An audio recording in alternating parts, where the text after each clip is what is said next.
So, I don't know why I flipped that over. I need it for a second. Okay, so the first thing I'm going to do is I'm going to talk about reducing one of these kind of system of equations into its essence, right? I'm going to like make an essential oil out of this thing. So I'm going to take this one to start with. You guys cool with that? Actually, scrap that. I'm going to take this generic one, the one that happens kind of most often, right? So let's pull 6 numbers out of the world. So I'm going to say we're talking about 1x plus 2y is 3, and 4x plus 5y is 6. Because, of course, these are the perfect random numbers that I would get from a random number generator, right? Of course. Okay, so they're not, sorry. Are these 2 lines parallel? How do you know? Yeah, they have different slopes, right? The ratio of coefficients on the x and y are different. Cool. So this is my generic case. I expect there to be one and only one solution to this thing. You guys with me on that? We could eliminate to find this. Why would that be annoying? Because then you'd have to find something to multiply one equation to get it relatively similar to the other. And by relatively similar, I mean. Yeah, I mean, it's not impossible. There's just not, like, problems in the world aren't well orchestrated usually. And so it's going to be a little bit obnoxious because I'm going to get some fractions and they're going to be a little bit of a pain in the ass. Is it impossible? No, not at all. Are you guys particularly scared of that? Not really. And that's perfect. Like, I want you guys to be unscared of trying this in a different technique. But we're going to just take this thing and we're going to think to ourselves, okay, what if I pull the essence out of this? It's okay, Rosie. The essence of this is just these numbers, right? And I need a little positioning to keep track. So the positioning I need is I'm going to make a little box like this. And I'm going to put numbers in here in positions according to which variables they're attached to. You guys all done this process before? Is this new to anyone? Yeah? Okay. So, I'm thinking that this first column is going to be the x column. The second column is going to be the y column.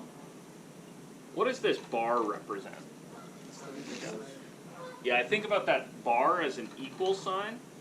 And on this side, what do I have? Yeah, kind of the number bit, right? So, in the first equation, what is the x coefficient? 1. So I'm going to put a 1 in the box here. That's good with that? Okay. Here is going to be my first equation. Which component? Y.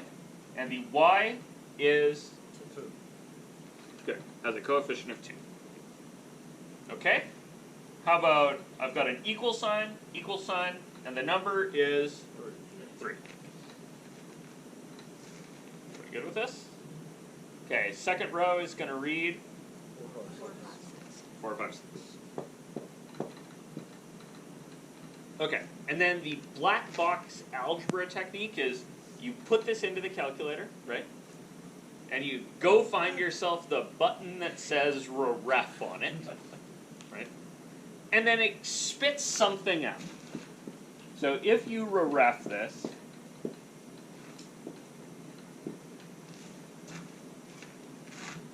what do you get? 1, 0, 0, 1. Okay, good. I don't know what the numbers are on the right-hand side because I just pulled these kind of 6 numbers out of the world, right? So I have no idea what those numbers are going to be. But I know what the left-hand side is going to look like. And because we know that this is a one solution case, I know that this thing is going to look like 1, 0, 0, 1. If it wasn't the one solution case, there would be a row of zeros here. You see that? This bottom row would be 0. Can somebody ref this for me quick? Negative 1, 2. See, what the hell is that? You just pull 6 random numbers out of the world and we get integer answers. Ridiculous. Okay, so now let's go backwards. So we took these, right? We used positionality to put them into this augmented matrix. We used some black box in the calculator to get this. Now I would like to go back. You guys see that? Right now this doesn't mean shit. This is like a box with numbers in it. Who cares? So can we pull this back into 2 equations? What do you get? X equals -1 Okay. Why, Ricky? because there's a 1 in the x space and a 0, there's no y's, and then it equals -1. Perfect. So if I was reading this, I would say 1x plus 0y is going to equal -1, and you guys are all smart enough to hop to x equals -1 there. Right? Okay, what's the y equation? 2. Pretty good with that? Okay, what does this mean? That's what they cross. Yeah, that's the point at which these 2 lines intersect. You guys with me on that? So, just generically, I have this picture, looks kind of like this. This point here is -1, 2. Great. Please note the slopes of lines are not representative. You guys good with this? Okay. Next thing, I'm going to give you a chance to practice. So, word of warning,